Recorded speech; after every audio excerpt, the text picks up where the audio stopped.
तब जन्नत के दरवाज़ों को खोल दिया जाता है और जहन्नम के दरवाज़ों को बंद कर दिया जाता है, और शैतानों को, इब्लीसों को जंजीरों से बांध दिया जाता है और उन्हें बंद कर दिया जाता है।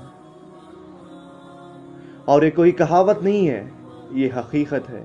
ये सब चीज़ें होती हैं, बस हम उसे देख नहीं सकते। दुनिया बदलती है, रमज़ान में दुनिया बदलती है। सारे शैतान, सारे ताकतवर शैतान और सारे इब्लीस बंद कर दिए जाते हैं, बांध दिए जाते हैं, और वो कहीं आ जा नहीं सकते और किसी को बहका नहीं सकते जैसे वो आम तौर पर करते हैं रमज़ान के अलावा दूसरे महीनों में। तो उन्हें जंजीरों से बांध दिया जाता है, उनके ऊपर पाबंदी लगा दी जाती है।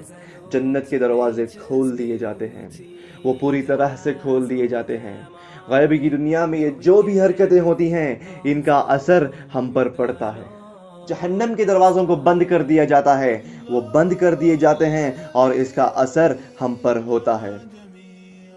आलिम इस्लाम एक हकीकत को मानते हैं कि हम इंसानों के दो फितरत हैं, दो अलग फितरतें हैं। एक है रूहानी, जो हमारी रूह है, ये हमारे जिस्म का अनदेखा हिस्सा है और इसकी अपनी ज़िंदगी है, और हमारा दिखाई देने वाला शरीर जो एक फ़िज़िकल फॉर्म है, जिसे हम देख सकते हैं, हम छू सकते हैं। हमारा रूहानी हिस्सा एक अलगैब का हिस्सा है, ये अल्लाह सुब्हानहू व तआला के सामने तड़पता है। और हमारा जिस्मानी किरदार कुछ जानवरों की तरह है, खाना पीना, तौलीद और जिस्मानी ख्वाहिशात, जिस्मानी लगाव और इस तरह के काम जो हमारे पास हैं।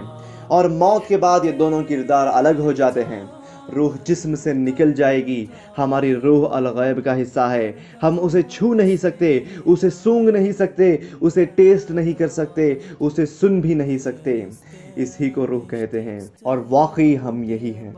जैसे आलिमों ने कहा है कि इंसान की रूह ही उसकी हकीकत है, क्योंकि जब रूह शरीर को छोड़ देती है तो वो शरीर एक लाश बन जाता है। वो सिर्फ गोश्त और हड्डियों का शरीर होता है जो गल जाएंगी, इसकी कोई खुद की ज़िंदगी नहीं है। हमारा रूहानी किरदार अलगैब का हिस्सा है, वो उन चीज़ों को महसूस कर सकता है जो अलगैब की दुनिया में होती हैं। तो जब जन्नत के दरवाज़ों को खोल दिया जाता है तो इसका असर हमारी रूहानी किरदार पर पड़ता है, और जब जहन्नम के दरवाज़ों को बंद कर दिया जाता है तो इसका भी असर हमारे रूहानी किरदार पर पड़ता है। हमारा एक हिस्सा इसे महसूस कर सकता है। नबी करीम सल्लल्लाहु अलैहि वसल्लम ने एक सही हदीस में बताया है कि किसी भी ग्रुप के लोग जब मस्जिद में जमा होते हैं, अल्लाह के किसी घर में, जब वो कुरान की तिलावत करते हैं, जब वो अल्लाह के कलाम को पढ़ते हैं, सिवाय इसके कि इन पर रहमत उतरती है और फरिश्ते इन्हें घेर लेंगे, फरिश्ते उनके नज़दीक मौजूद रहेंगे, इतने नज़दीक कि वो अपने खानों को इनके खानों से मिलाए रहेंगे, और अल्लाह इनका ज़िक्र आला दर्जे के फरिश्तों से करेगा। कुछ आलिम इस्लाम इस हदीस के बारे में बता रहे थे कि ये अस्सकीना, जिसे ट्रैंक्विलिटी भी कहते हैं, और रहमत जो उन पर उतरती है, ये एक इशारा है कि फ़रिश्ते उस जगह पर मौजूद हैं। जैसे इमाम इब्न अल-क़य्यम ने अपनी एक से ज़्यादा किताबों में बताया है, उन्होंने कहा है कि अस्सकीना फ़रिश्तों के साथ उतरती है, और जो सुकून, जो राहत, जो अमन आप महसूस करते हो कुरान को पढ़ते वक्त, उसे सुनते वक्त, या किसी बयान को सुनते वक्त, या इमाम के पीछे नमाज़ पढ़ते वक्त, या कोई अच्छा काम करते वक्त, और ये सुकून हमें बताता है कि फरिश्ते हमारे आसपास हैं। ये फरिश्ते की मौजूदगी की निशानी हमें बताता है। इनकी मौजूदगी को हम अपने दिमाग से पता नहीं लगा सकते। आप फरिश्तों को देख नहीं सकते, उन्हें छू नहीं सकते, उन्हें सूंघ नहीं सकते, और आप उन्हें सुन भी नहीं सकते। तो आपका कौन सा हिस्सा इनकी मौजूदगी को पता लगाता है? जो इस सुकून, इस राहत, इस अमन को महसूस करता है, वो आपका कौन सा हिस्सा है?